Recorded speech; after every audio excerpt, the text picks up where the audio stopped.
सेठ ने अभी दुकान खोली ही थी कि एक औरत आई और बोली, सेठ जी, ये अपने 10 रुपए लो। सेठ उस गरीब सी औरत को प्रश्नवाचक नजरों से देखने लगा, जैसे पूछ रहा हो कि मैंने कब तुम्हें 10 रुपए दिए। औरत बोली, कल शाम को मैं सामान ले गई थी, तब आपको 100 रुपए दिए थे। 70 रुपए का सामान खरीदा था, आपने 30 रुपए की जगह मुझे 40 रुपए वापस दे दिए। सेठ ने 10 रुपए को माथे से लगाया, फिर गले में डालते हुए बोला, एक बात बताइए बहन जी, आप सामान खरीदते समय कितने मोल भाव कर रही थी? 5 रुपए कम करवाने के लिए आपने कितनी बहस की थी, और अब ये 10 रुपए लौटाने चली आई? औरत बोली, पैसे कम करवाना मेरा हक है, मगर एक बार मोल भाव होने के बाद उस चीज के कम पैसा देना पाप है। सेठ बोला, लेकिन आपने कम पैसे कहाँ दिए? आपने पूरे पैसे दिए थे। ये 10 रुपया तो मेरी गलती से आपके पास चला गया, रख लेती तो मुझे कोई फर्क नहीं पड़ने वाला। औरत बोली, आपको शायद कोई फर्क नहीं पड़ता, लेकिन मेरे मन को कभी शांति नहीं मिलती।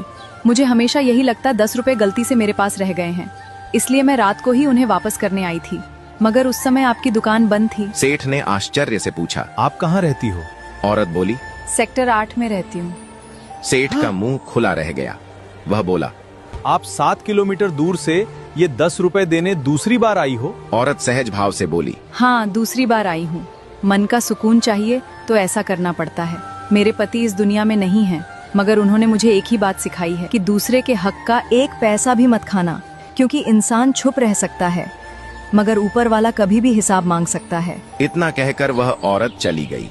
सेठ ने तुरंत गल्ले से 300 रुपए निकाले और स्कूटी पर बैठते हुए अपने नौकर से बोला, तुम दुकान का ख्याल रखना, मैं अभी आता हूँ। सेठ बाजार में ही एक दुकान पर पहुंचा, फिर उस दुकान वाले को 300 रुपए देते हुए बोला, ये अपने 300 रुपए लीजिए प्रकाश जी। कल जब आप सामान लेने आए थे तब हिसाब में ज्यादा जुड़ गए थे। प्रकाश हंसते हुए बोला, पैसे हिसाब में ज्यादा जुड़ गए थे तो आप तब दे देते जब मैं दोबारा दुकान पे आता। इतनी सुबह सुबह आप 300 रुपए देने चले आए। सेठ बोला, अगर मैं आपसे दोबारा मिल ही नहीं पाता तो आपके ये 300 रुपए कैसे लौटाता? आपको तो पता भी नहीं था कि आपके 300 रुपए मेरे पास थे, है ना? इसलिए देना जरूरी था। पता नहीं ऊपर वाला कब हिसाब मांगने लग जाए। सेठ तो चला गया, मगर प्रकाश के दिल में खलबली मच गई, क्योंकि 10 साल पहले उसने अपने एक दोस्त से 3 लाख रुपए उधार लिए थे, मगर पैसे देने के दूसरे ही दिन दोस्त मर गया था। दोस्त के घर वालों को पैसों के बारे में पता नहीं था, इसीलिए किसी ने उससे पैसे वापस नहीं मांगे थे। प्रकाश के दिल में लालच आ गया था, इसलिए खुद पहल करके पैसे देने वह नहीं गया। आज दोस्त का परिवार गरीबी में जी रहा था। दोस्त की पत्नी लोगों के घरों में झाड़ू पोंछा करके बच्चों को पाल रही थी, फिर भी प्रकाश उनके पैसे हजम किए बैठा था।